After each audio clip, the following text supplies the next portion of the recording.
அன்பான நேயர்களே, உடல் உஷ்ணத்தை தணிக்கக்கூடிய அற்புதமான நன்னாரி சர்பத் என்று சொல்லக்கூடிய நன்னாரி தீநீர் நமக்கு தயாராகிவிட்டது.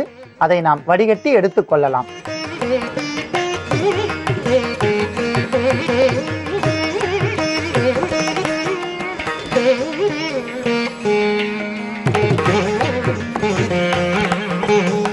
அன்பான நேயர்களே, சிறியவர்கள் முதல் பெரியவர்கள் வரை, ஆண்கள், பெண்கள், குழந்தைகள் அனைவருமே இந்த தீநீரை பருகலாம். ஏனென்றால் இதில் அளவிற்கு அதிகமாக நன்னாரி வேரும் அதனுடைய இலைகளும் சேர்ந்துள்ளது. உடலுக்கு குளிர்ச்சி தரக்கூடிய அற்புதமான ஒரு தீநீர். மேலும் சிறு குழந்தைகள் மற்றும் பெரிய குழந்தைகள் மாலை வேளையில் விளையாடிவிட்டு வந்தால் அவர்கள் உடலில் உஷ்ணங்கள் அதிகரித்துவிடும்.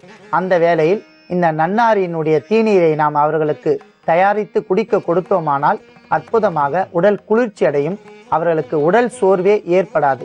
மேலும் சிறுநீரகத்தில் ஏதேனும் குறைபாடுகள் இருந்தாலும் சேர்த்தே இந்த தீநீர் கண்டிக்கும். ஆகையால் அற்புதமான இந்த தீநீரை எல்லா வயதினரும் குடித்து வரலாம். எந்த ஒரு வகையான பக்க விளைவுகளும் ஏற்படாது. இந்த அற்புதமான இந்த தீநீரை உடலுக்கு தேவையான குளிர்ச்சி விரும்புகிறவர்கள் கண்டிப்பாக தினந்தோறும் இந்த தீநீரை பருகலாம்.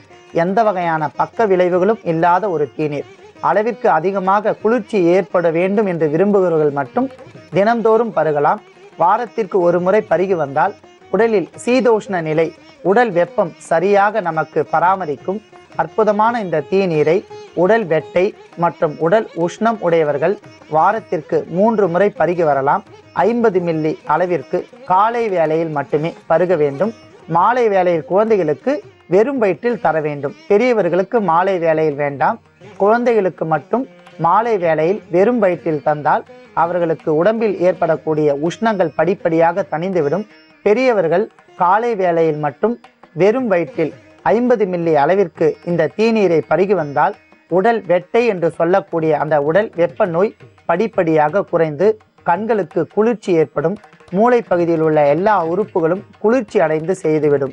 மேலும் நமக்கு வரக்கூடிய கொப்பளங்கள், வெம்மையினால் வரக்கூடிய கொப்பளங்கள் எல்லாம் மறைந்து உடலில் ஒரு தேகத்திற்கு மினுமினுப்பை தரக்கூடிய அற்புதமான ஒரு தீநீர். அன்பான நேயர்களே, இந்த தீநீரை நீங்களும் பருகலாம். நோய் உடையவர்களுக்கும் இந்த தீநீரை பற்றி மருத்துவ குணங்களை பரிந்துரை செய்யலாம்.